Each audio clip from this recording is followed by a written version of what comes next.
Boa noite, pessoal. Vou começar. Hoje é a segunda parte do sistema respiratório e a gente vai entrar naqueles conceitos um pouquinho mais biofísicos, mais comportamento de gases. E esses comportamentos de gases que eu estou falando, eles acontecem ali onde acontece a troca gasosa, principalmente. Então, lá é importante você estudar os gases como um gás mesmo, né? Não simplesmente como um certo volume transportando, né? Até que na aula passada a gente olhou o gás majoritariamente como um certo volume transportando por tempo ali ao longo das vias aéreas superiores principalmente, né? Então agora o que você tem quando esse gás ele entra pelos brônquios aqui e agora ele entra aqui nos alvéolos. E esses alvéolos, ou seja, a membrana deles está aqui exatamente, ó, tá? Uma outra imagem um pouco menos informativa, mas um pouco mais clara, é essa parede aqui. É uma membrana basal, onde do lado esquerdo aqui você tem o pulmão e aqui o sangue, tá? E aqui nessa membrana que acontece a troca gasosa, tá bom? Então você vê que tem uma representação aqui de umas membranas que não simplesmente envolvem como uma esfera ali, né? Mas que tem umas entradas aqui, isso provavelmente para aumentar a área de contato entre o ar que você respira, né? E essa membrana.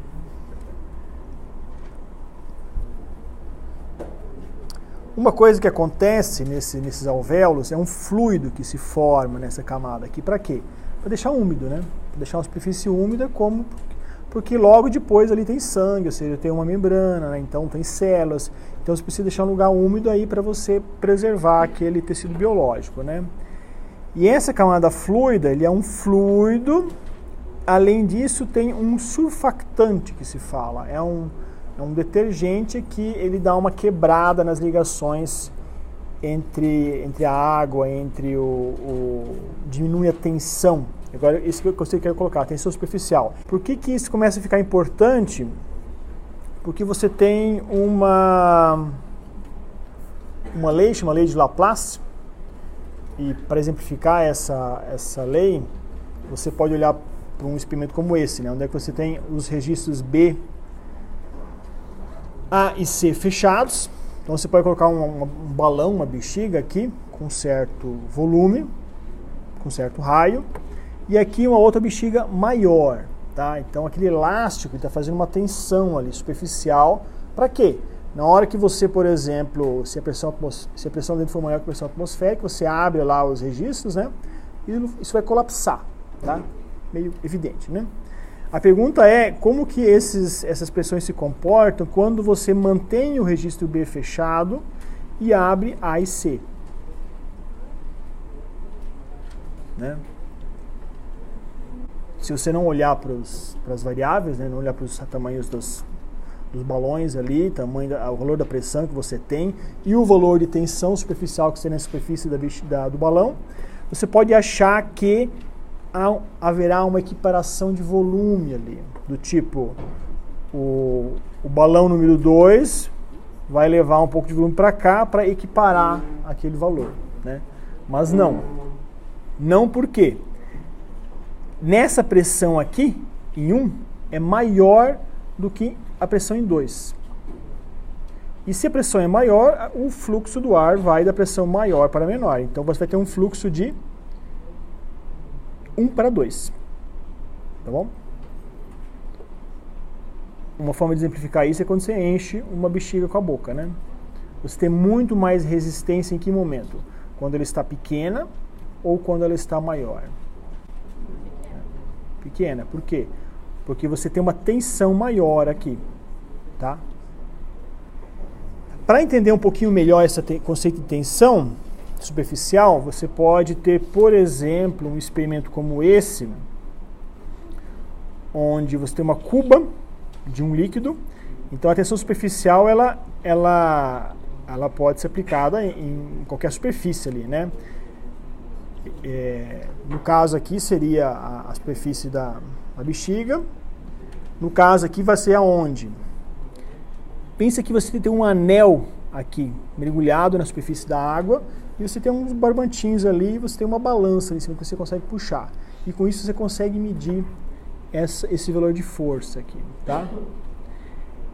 Você concorda que se você descontar, né, o valor da massa, né, desse sistema, na hora que você encostar na água, o valor que você vai registrar vai ser ligeiramente maior ou menor? Você tem um valor, um F mais, você tem que aplicar um F maior para depois levantar, ou não precisa? Do tipo, a água empurra para cima aquele anel, ou a água puxa o anel? A origem da tensão superficial, ela surge quando você tem nessa configuração aí, eu não expliquei a origem ainda, não vou explicar não. Primeiro eu vou fazer o experimento aqui. Você tem aqui um anel. Vou fazer uma seção transversal apenas, tá? Então isso aqui é o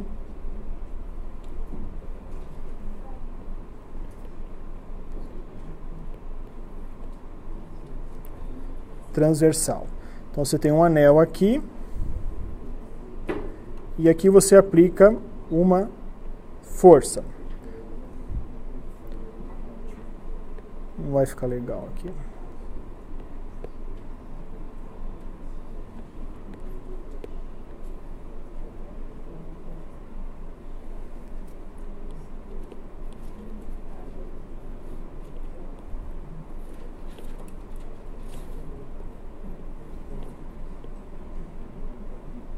Vista superior aqui mais.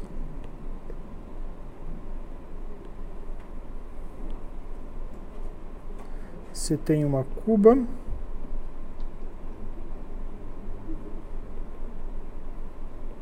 Líquido. Então aqui você tem uma força, agora você tem esse anel, né?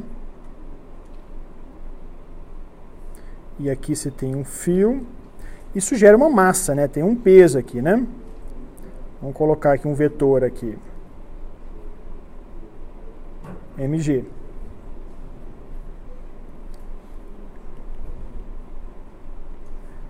Peso do que eu falei? Anel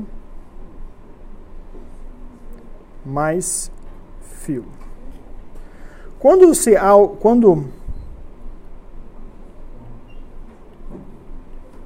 há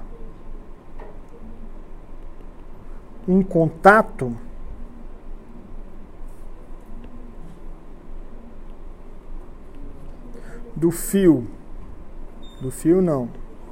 do anel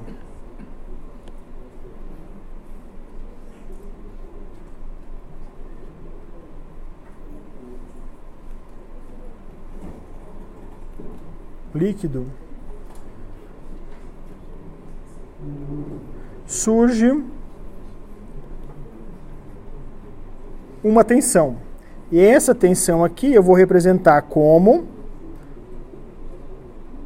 T. Vamos colocar aqui um T gama para baixo, devido à interação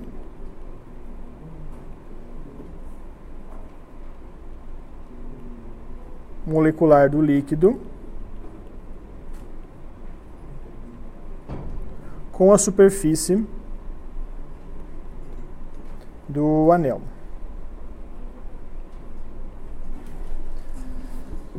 E essa tensão superficial, essa tensão, isso que não coloquei aqui, eu vou chamar de T de gama, tensão superficial, que tem unidade não em newtons, mas newtons por metro. Tá? Então, qual vai ser a tensão que você está gerando aqui, né? Quanto maior o contato, quanto maior a área de contato você tem ali, maior vai ser a tensão ali superficial, o valor de T. Então, se você diagramar aqui as forças, você vai ter um vetor F para cá, um vetor P para cá e um vetor T, onde T é igual a T gama vezes toda a área de contato ali. Você pode pensar ali, se fosse uma superfície, você poderia até fazer uma conta em relação à superfície, mas como você tem uma dimensão linear ali, você pode considerar aquilo lá como 2πr. Como a unidade é newtons por metro, na hora que você fizer isso aqui, você tem a força, a tensão em newtons. E aí você pode somar aqui, como eu fiz. Como eu fiz, não, como eu vou fazer. Professor, não entendi muito bem de onde que vem essa tensão.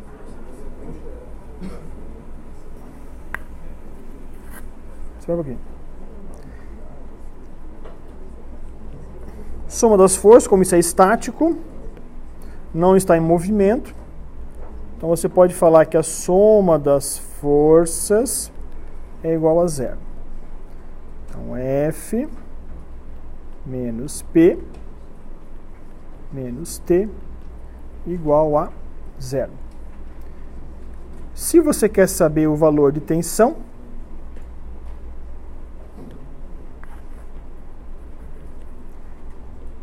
é a força que você está mensurando, por exemplo, naquela balança, né, uma balança de mola, menos o peso do seu sistema ali. Com isso, agora, você consegue saber qual que é a tensão que surgiu quando você colocou aquele anel em contato com a água. Se você souber qual o tamanho do raio daquele anel, você consegue chegar na tensão superficial, né? Isso aqui mais isso se obtém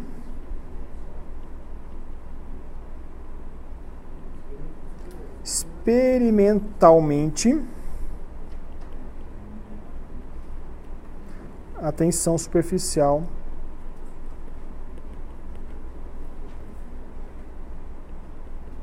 deste líquido. A pergunta que de onde que vem essa tensão superficial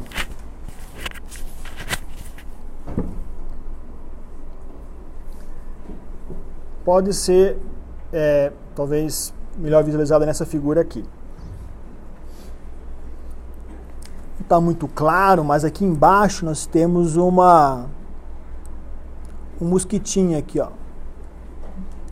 andando em cima da água. E talvez não dê para ver também ainda, mas tem a perninha do mosquitinho aqui, que está fazendo uma depressão. Como é uma imagem ótica, você vê uma parte escura ali, ou seja, uma superfície côncava, né? E essa superfície côncava é esse desenho aqui. Essa estrutura aqui. Uma seção transversal do pezinho do mosquito aqui. E o mosquito não afunda, né? E ele tem uma certa massa, um certo peso. E se não afunda, por quê? Porque aquele valor que a gente mediu antes do T, a tensão superficial, né, tá segurando ele para não afundar, para o peso dele não afundar.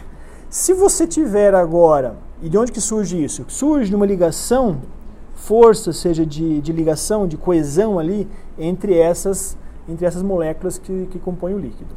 Se você agora trocar o líquido, né, por algum motivo, né, um outro, não é, no caso aqui a água, né, você pode mudar essa força de ligação entre as moléculas ali, e aí você muda a tensão superficial, podendo aumentar e diminuir, tá? E o que acontece no alvéolo, você tem um fluido que tem um certo valor de tensão superficial, e esse valor é muito alto, é um valor alto de tensão, né? Newtons por metros alto. Se o valor de newtons por metro é alto, nessa estrutura aqui, faz com que, imagina que esse fluido ele está em torno, ali na parte interna do alvéolo. Tudo isso está puxando, ou seja, pensa como um fio ali. Se fosse uma seção transversal só, seria um arame ali, um anel ali, né? Mas ele é uma esfera, então pensa que tudo aquilo lá está puxando e uma certa direção. Isso faria o quê? Se a tensão superficial fosse muito alta, isso faz com que colapsa. aquela esfera. Assim como a tensão superficial na esfera 1 é maior. Então ela colapsa, ela tem maior tensão do que a tensão em 2. Se ela é maior, ela colapsa mais do que a 2. Logo, você tem o fechamento do balão, diminuição do balão 1 e aumento do balão 2. Aí você, por exemplo, no alvéolo, no caso, né? Você não tem só um fluido ali, base de água. Você tem uma substância chamada surfactante, é um detergente, que vai lá e dá uma quebrada nessa ligação entre as moléculas. Não é quebrar a molécula, é força de coesão ali, quão coesas estão as moléculas com seus vizinhos, né? Se você quebrar aquilo lá, faz com que elas, na hora que você põe, por exemplo, esse surfactante na água, onde é que esse mosquitinho está pousando, o que vai acontecer? Aquela tensão ali vai romper, e o pezinho dele passa e aí afunda. Vocês podem fazer essa sacanagem quando vocês encontrarem um mosquito pousado na água. Você joga um pouquinho de detergente em torno ali, se o detergente espalhar antes dele voar, né, você vai ver que ele vai afundar.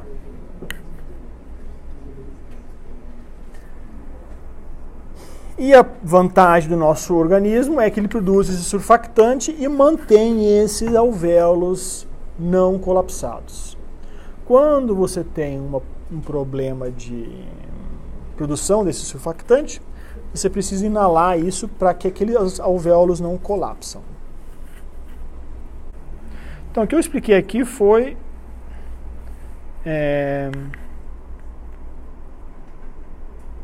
uma forma de determinação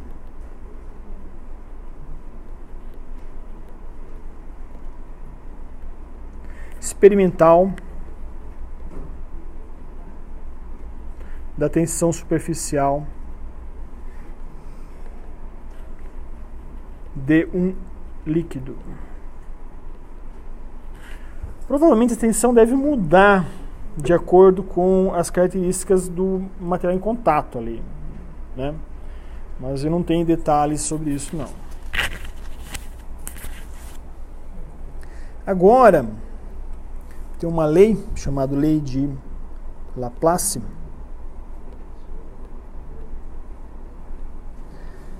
que a gente vai mostrar ela para vocês. A gente pode fazer isso já para... Por exemplo, você pode inicialmente fazer para um tubo, que representaria o quê? Veias, artérias, como é que chama lá? Brônquios.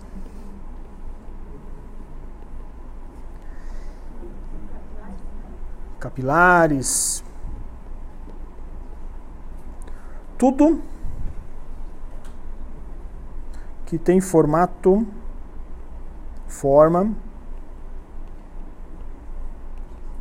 cilíndrica. E considere o seguinte, se você tem um cilindro aqui,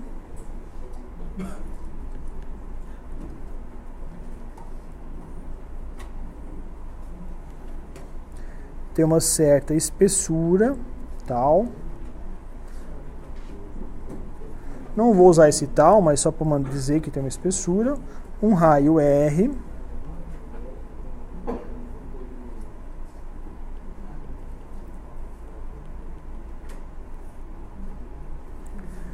Comprimento L.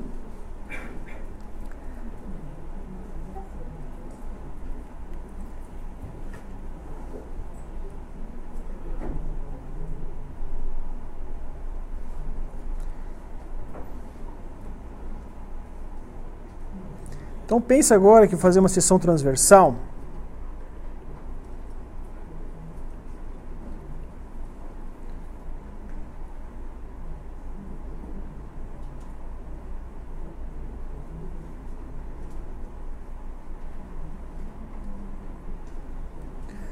E essa seção transversal, você tem uma pressão aqui que eu vou chamar de uma pressão interna agindo nessa superfície, uma pressão externa. Isso acontece em todos os lados, né? Tá? Uma força ali, né? E aí você cortar aqui no meio, matematicamente, você tem, por exemplo, uma diferença de pressão. Pense que você tem uma pressão interna maior, né? Para visualizar melhor isso, você tem uma força de separação aqui. Vamos colocar para cá. Uma Fs para cá.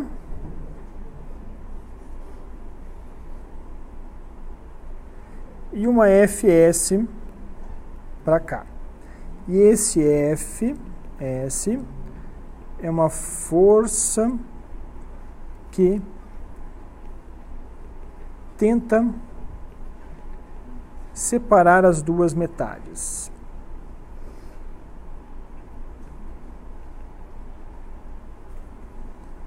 Duas metades do cilindro.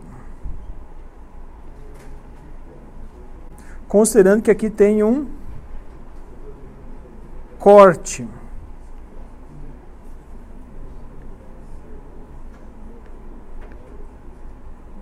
Imaginário aqui. Se você tem isso, a PI, o que é PI? É pressão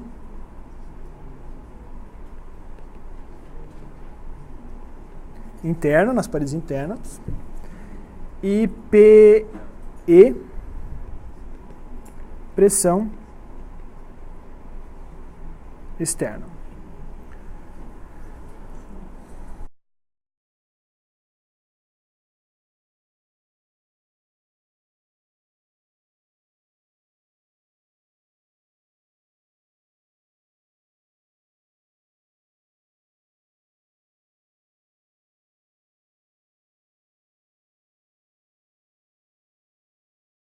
Para uma configuração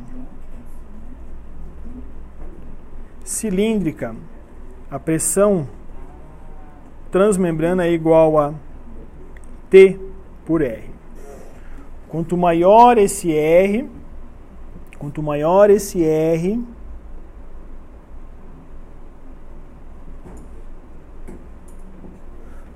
for esse R, menor vai ser essa pressão aqui transmembrana. Pensa que uma pressão transmembrana é aquela diferença de pressão entre dentro e fora, tá? Isso para a configuração cilíndrica, que seriam os nossos veios capilares. Para uma configuração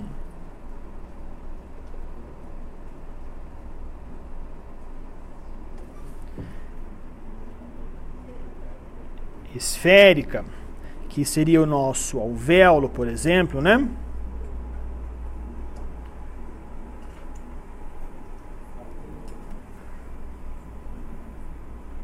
Alvéolo, você tem, nem vou tentar deduzir, porque o problema vai ser o mesmo, né? Você tem uma pressão transmembrana de 2 vezes o T por R. Aí, se você olhar para aquele nosso experimento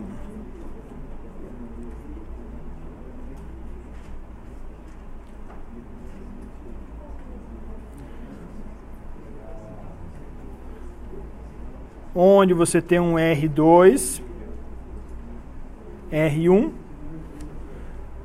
quanto que é a pressão transmembrana? Vou chamar só de pressão, né? Quanto que é a pressão 1 e quanto que é a pressão 2? R2 é maior do que R1 e a pressão 2 menor que a pressão 1. Bom?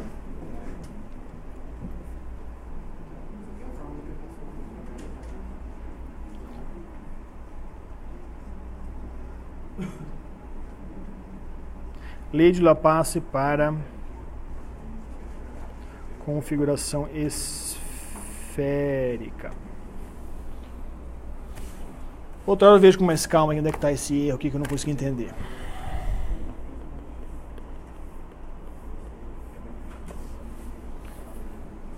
O que mais nós temos para hoje? Uma outra forma de representar isso, você visualizar, é ou você olha para a força que você tem que aplicar por metro ali que você está em contato, né?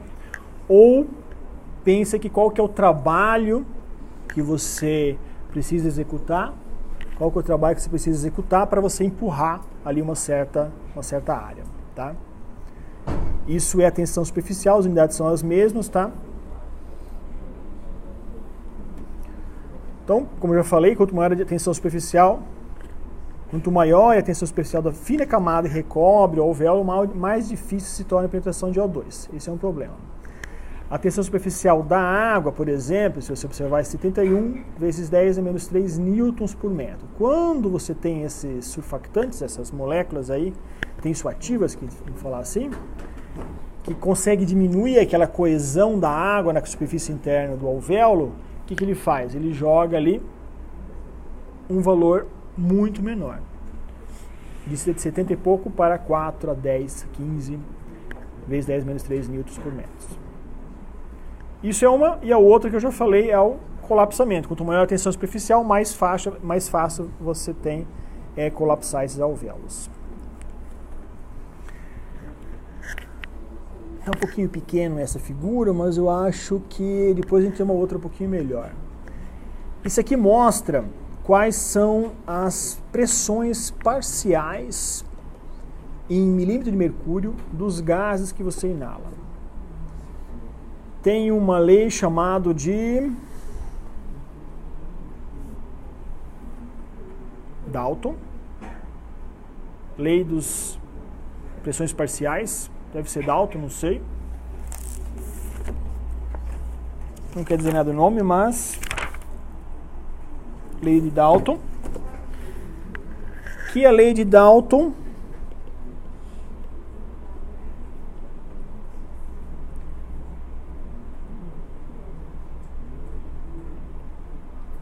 relaciona a pressão total de um gás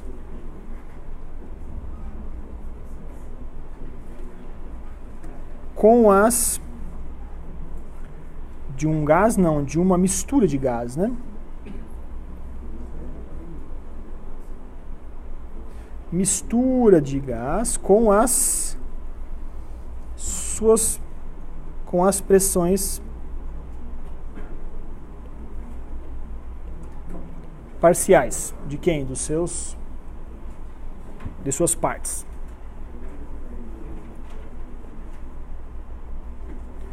O exemplo é que a pressão total de um gás, ela é a somatória das pressões parciais dos seus elementos. Então, se você considera que no ar você tem o quê?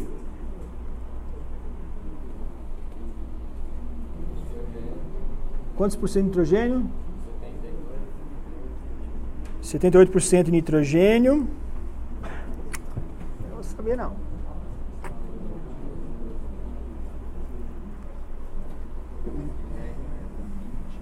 Vamos lá, por exemplo, 20% de oxigênio, uns 4% de CO2,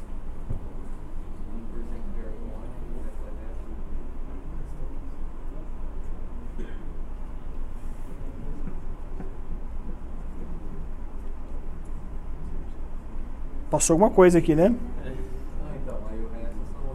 Não, passou do 100 aqui já. Sei lá, deve ser 72 então. Vamos lá, pô, caramba. Vocês não sabem? Eu não vou fazer prova.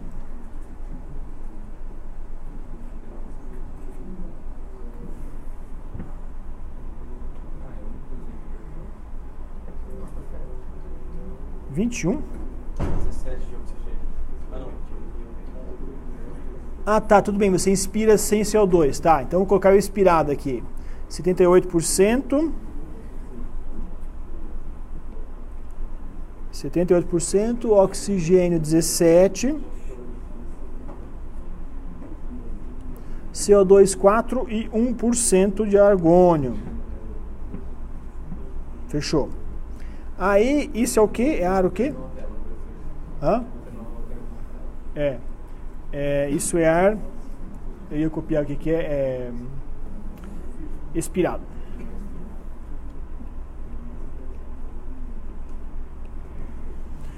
O que você tem aqui então? A pressão total que você tem mais ou menos de 760 milímetros de mercúrio. Se fosse isso, né? Se for isso, você pode escrever que a sua pressão total é a pressão parcial de N2 mais a pressão parcial de oxigênio mais a pressão parcial de CO2 mais a pressão parcial de argônio. Como você sabe a concentração dos gases, você pode falar que qual que é a pressão parcial de nitrogênio. Quanto que é? É a pressão que você tem, total. Então, isso aqui é, se for 100%, né? Você multiplica isso aqui por 0,78, que dá 593 milímetros de mercúrio. E assim você consegue fazer para cada pressão aí de gás que compõe uma mistura. Pressão parcial de nitrogênio.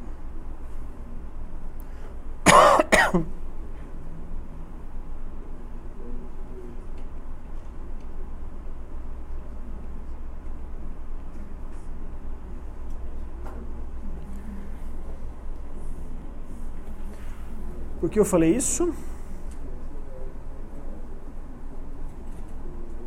Eu estava em algum lugar aqui. Tá aí. Então significa que aquele número que você está vendo aqui, que no caso aqui não é 593 como a gente calculou, é 596, tá tudo muito perto, né? É a pressão parcial de nitrogênio que você está inspirando. Então, o que está inspirando? 158 milímetros de mercúrio de O2, 0,3 de CO2, 5,7 de vapor de água. E aí você expira um valor um pouquinho diferente. Menos oxigênio, mais CO2. E o resto fica constante de nitrogênio e você perde um pouquinho de vapor de água, porque lá dentro tem mais vapor de água aqui fora. Isso chega no alvéolo, que tem essa concentração aqui, 100% de oxigênio, ou seja, eles não conseguem ter mais oxigênio ali, tá? 40, opa, desculpa, não é 100% não, falei besteira, é 100 milímetros de mercúrio, pressão parcial. 40 de CO2, nitrogênio fica tudo constante, e aí você olha isso, manda isso pelas artérias para os tecidos aqui. Então você chega, você vê que a primeira coisa, nitrogênio fica tudo constante. Vapor de água também. Depois tem uma questão lá para explicar por que fica constante e igual a 47 milímetros de mercúrio. CO2 pequeno. Oxigênio alto. Chega um tecido, você deixa oxigênio lá. Então, nos capilares o oxigênio fica menor, reduz 40 milímetros. CO2 aumenta 46 e o resto fica constante. Isso vai lá de novo nos capilares, faz troca gasosa nos alvéolos e o ciclo do sangue continua ali fazendo esse movimento. E lá fora você tem a troca, exalando para fora o CO2 que você tirou dos tecidos. Aqui é uma representação, é a mesma, é o mesmo efeito, né? Só que você tem os números, você vê todos esses números aqui, é a pressão em milímetros de mercúrio para o O2 aqui embaixo. A segunda coluna é para o nitrogênio, para o dióxido de carbono e para o vapor de água, tá? Então isso você consegue acompanhar melhor esses números do que aquele anterior. O que vocês precisam saber, assim, relembrar, se não sabe, tem uma referência que eu coloquei lá de biofísica, são essas leis aí, tá? Uma delas já falei, que é a lei de Dalton, né? E as outras são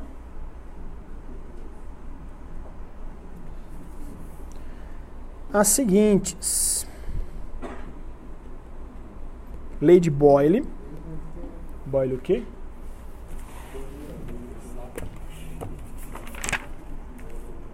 Mariotti.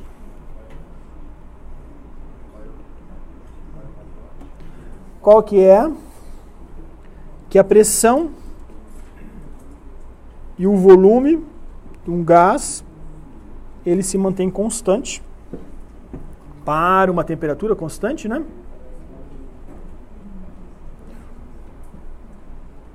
E você pode considerar que a pressão no estado inicial e o volume no estado inicial é igual à pressão no estado final vezes o volume no estado final.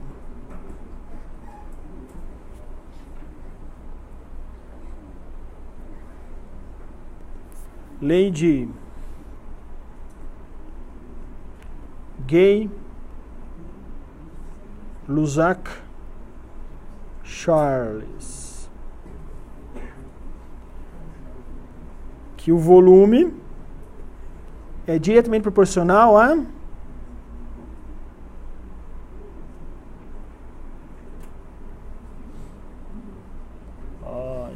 isso prova que vocês estão tão dormindo quanto eu, né?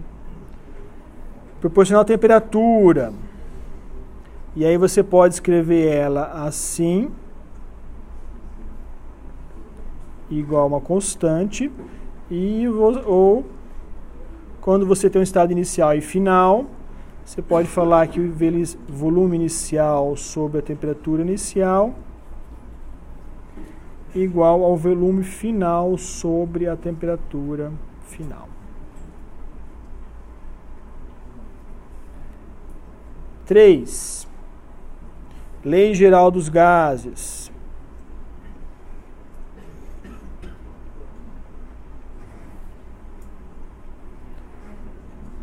Pressão vezes volume igual ao número de moles, constante dos gases, vezes temperatura.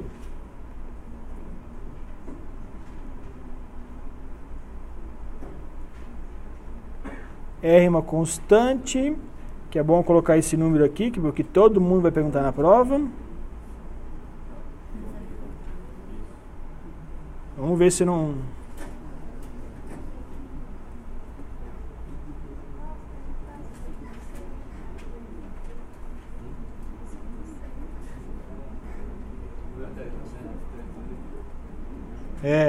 Não.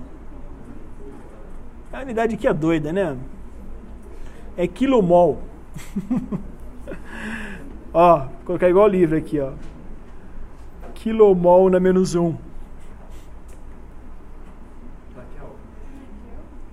Kelvin? Kelvin é depois ainda. Calma aí, deixa eu colocar o quilomol na menos 1. Grau Kelvin, que não é grau, né? Não se põe em grau, né? O cara colocou grau aqui também. Kelvin na menos 1. Quilomol. Grau Kelvin? Mas não é grau Kelvin, né?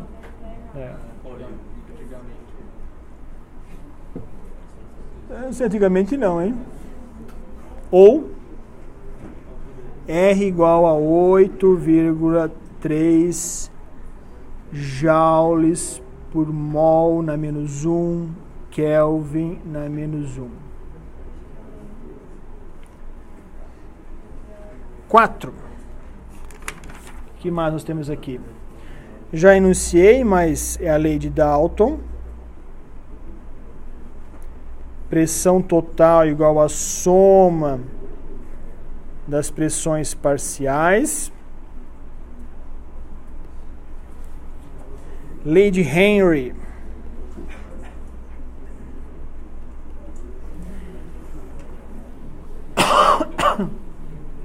Lei de Henry fala o seguinte: o volume dissolvido é igual a pressão vezes o fator de solubilidade vezes o volume do líquido. Vou colocar líquido aqui. VD é o volume de gás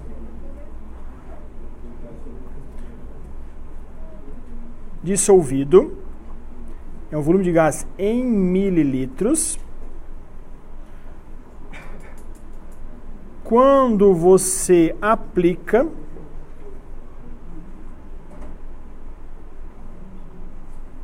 uma pressão P, uma pressão P em torr,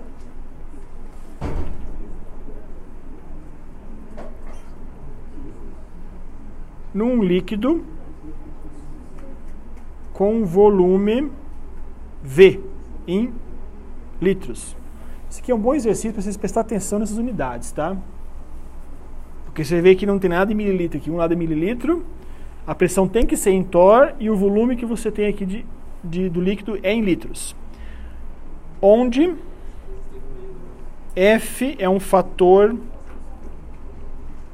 de solubilidade. Solubilidade do quê? Solubilidade do gás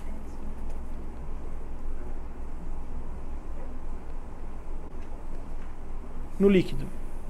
Vocês concordam que se eu colocar aqui, tem oxigênio dentro dessa água aqui? Hã? Tem. Se eu colocar um peixinho aqui dentro, ele não morre, né? Mas eu tenho como tirar o oxigênio, por acaso, que eu tenho, né? Se eu ferver, o oxigênio vai embora? Água fervida, temperatura ambiente, mata peixe? Alguém pode fazer esse experimento, tá? Mas não me contem. Você tira o oxigênio da água de alguma forma, eu acho que ferver é uma das opções, né? Aí você resfria a água e você coloca o peixe lá dentro. Será que vai morrer? Não? Vai morrer afogado. Porque ele não gosta de água para respirar. Ele gosta de oxigênio. O que isso aqui está medindo, essa lei de Henry, é que quando você tem um líquido e você aplica, sei lá, um líquido aqui, ó. Qual que é a pressão que eu estou aplicando aqui em cima? 1 atm. Em torr dá... Vocês resolvem isso aí depois. Você coloca uma pressão aqui, com essa pressão eu consigo dissolver esse gás aqui dentro desse líquido. Se eu tirar essa pressão, se eu colocar uma pressão ali mínima possível, quanto de volume que eu estou dissolvendo aqui dentro? O mínimo possível. Tá? E qual que é o volume de gás dissolvido que eu consigo colocar aqui dentro? É proporcional ao quê? A pressão que eu coloco, P. Ao fator de solubilidade, ou seja, a característica entre o gás e o líquido, ou seja, quão fácil é dissolver aquele gás naquele líquido, que é o F, e o volume do líquido em questão, que é em litros. Tá? Efeito Coca-Cola, né? Por que a Coca-Cola se vende com pressão? Porque não precisa, né? Para reter mais gás, porque você quer entregar gás para o cliente, né? Se tivesse uma outra maneira de entregar gás para o cliente sem pressão, aí ia vender sem pressão, obviamente, né? Mas não tem. Então os caras pegam um líquido, 2 litros de coca, tem um fator de solubilidade ali que tem que ver do oxigênio. Ó. Para a Coca-Cola aqui, ó. Um fator de oxigênio. Oxigênio? Não, vamos, o que eles usam? Eles usam CO2, né? Eles usam CO2. CO2. Bom. Por que usa CO2, será, né? Essa tabela mostra o fator de solubilidade dos gases para diferentes temperaturas. Nitrogênio, oxigênio e CO2. Se você considerar a temperatura ambiente, em torno de 20 graus aí, ó, o fator de solubilidade do CO2 é 1,05. Então você consegue colocar muito mais gás de CO2 do que de O2. Mesmo se o CO2 fosse barato, ou nitrogênio mais barato que CO2, eu acho, né? A Coca não vai colocar nitrogênio, não. Vai chegar com pouco gás para você. Então, para o caso da Coca, é um fator de solubilidade de CO2 a 20 graus. 1,05. Já vou trocar de tela, tá?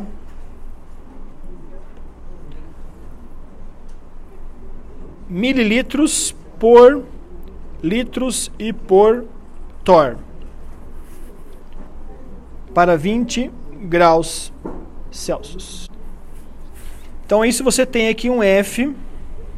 Então você quer saber quanto CO2 tem na sua coca, né? Você coloca lá, volume dissolvido de CO2 igual a pressão. Qual é a pressão da coca lá? Será, hein? Alguém sabe? Pressão da coca aqui, ó. Vezes F. 1,05 vezes 2 litros. Quanto que é um ATM em torr? Não. Em torr? Desculpa, em torr, pode ser que seja. Não sei. A coca deve ter, sei lá, 1.5, 1.6 talvez ATMs aí.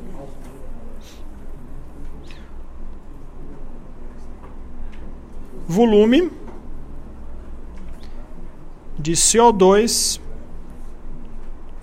na coca de 2 litros. E o que acontece quando você abre a coca muito rápido? Não, explodir não. O gás sai. E onde é que estava esse gás? Estava lá em cima, naquele lugarzinho lá onde não tinha coca? Estava dissolvido. Se estava dissolvido, é porque você diminuiu a pressão. Logo, você diminui a pressão, o volume máximo de gás dissolvido na coca, ele é menor já, né? Quando você abriu ali, ele passa aquele P ali para 1 atm, e aí você consegue já diminuir instantaneamente o volume de gás dissolvido. Se você abrir devagarinho, claro que você vai conseguir minimizar isso aí, mas se você abrir e deixar parado, depois de 3, 4 horas, todo aquele gás vai ter saído por difusão ali, né? É a mesma coisa que acontece quando você está mergulhando, né? Quem lê o livro sabe. Quem não leu, não sabe. Mas é isso. Se você, quando você abre rápido a coca, dá aquele formação de bolhas ali, aquelas cavitações, aquelas bolhas no meio da coca. Você pode ver lá na parede.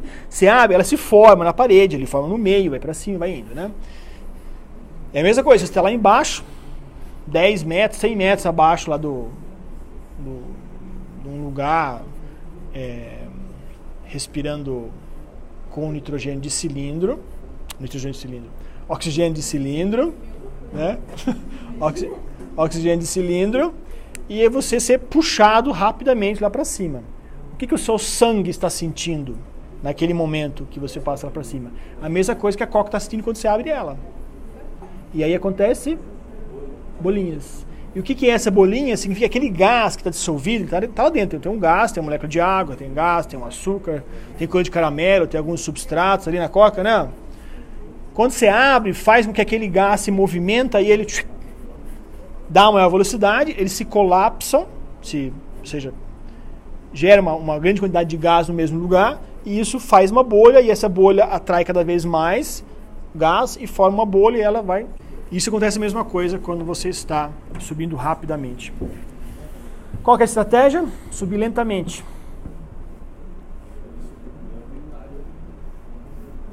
Mas qual que é essa estratégia? Vocês vão responder na prova.